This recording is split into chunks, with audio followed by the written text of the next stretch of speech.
and it's raining today.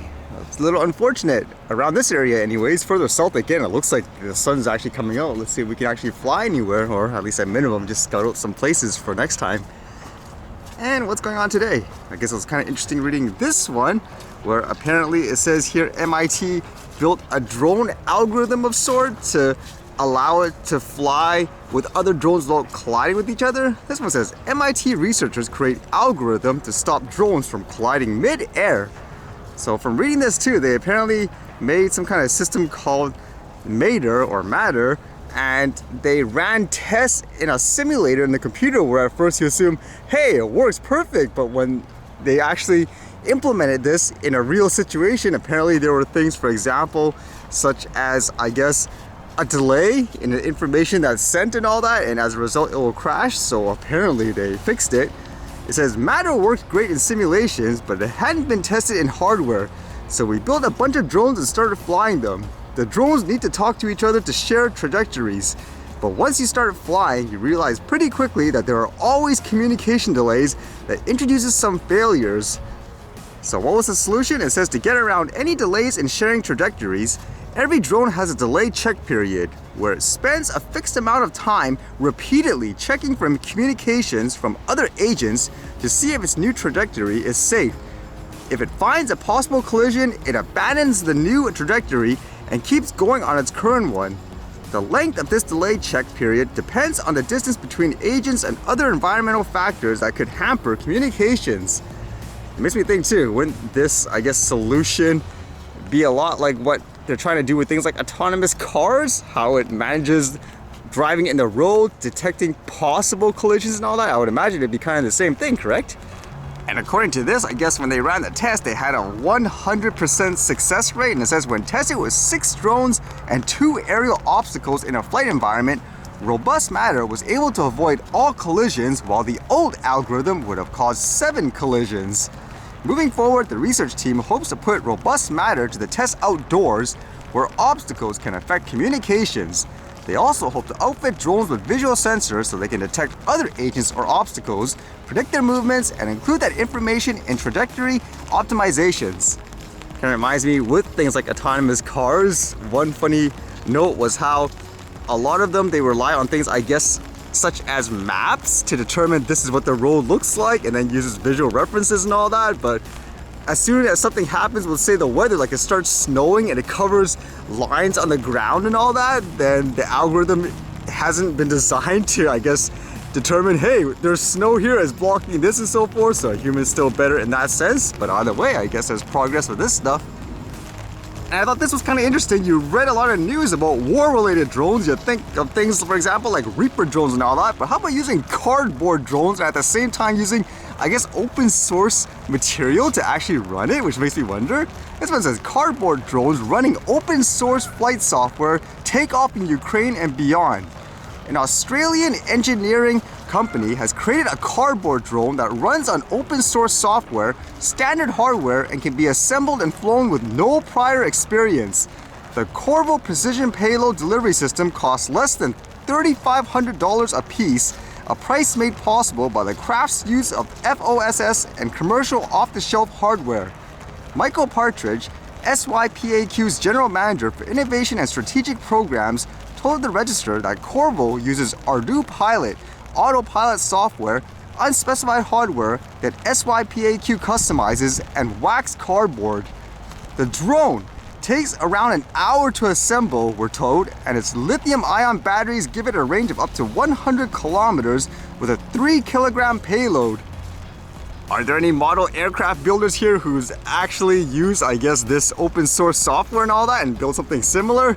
It's kind of interesting too, I think anyways, how they talk about you don't need any experience and all that to fly this afterwards. Yet in a lot of places, again, the regulations are so over the top. They say you need, I don't know, $2,000 certificates and training to fly it. Yet here it's kind of making the point again, a lot of people just build it, for example, and they fly it afterwards. It even sounds like a do-it-yourself type of hobby thing. It says the craft ships in a flat pack complete with tape, glue, and instructions on how to assemble it. A tablet computer is also included so users can tell Corvo where to fly by entering GPS coordinates. A wired connection to upload the flight plan is required. but once Corvo is aloft, it will proceed along its route at a specified altitude and land itself at its determined destination. Will this actually make people, I guess, fear more? Oh no, the recreational drones, the model aircrafts made of cardboard now, they're all dangerous. It's just kind of crazy when you think about it. Remember that area too where there was all those homeless peoples and those tents where I said it's always been like that for the most part? Well, apparently the city's been forcing people to clear out there with police and all that. Let's see what it actually looks like now, huh?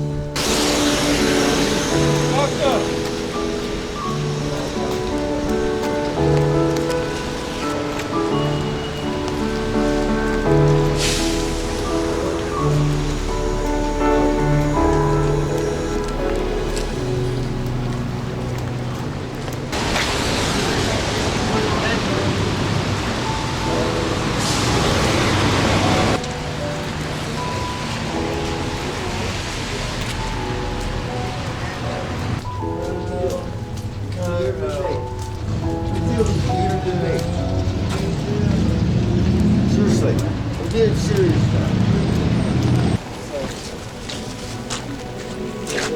LED light, portable.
Capture.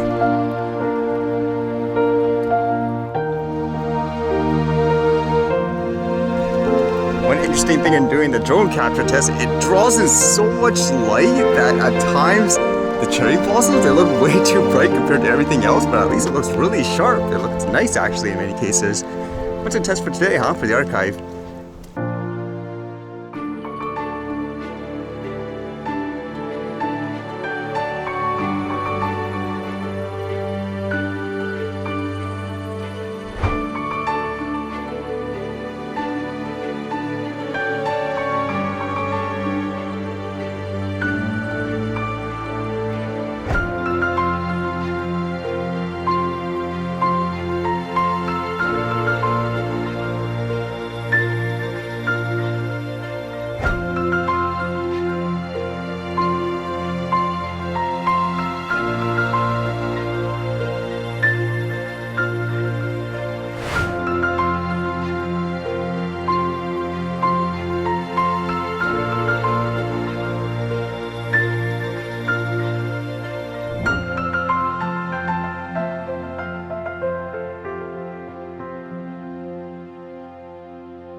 Alright, see you guys later.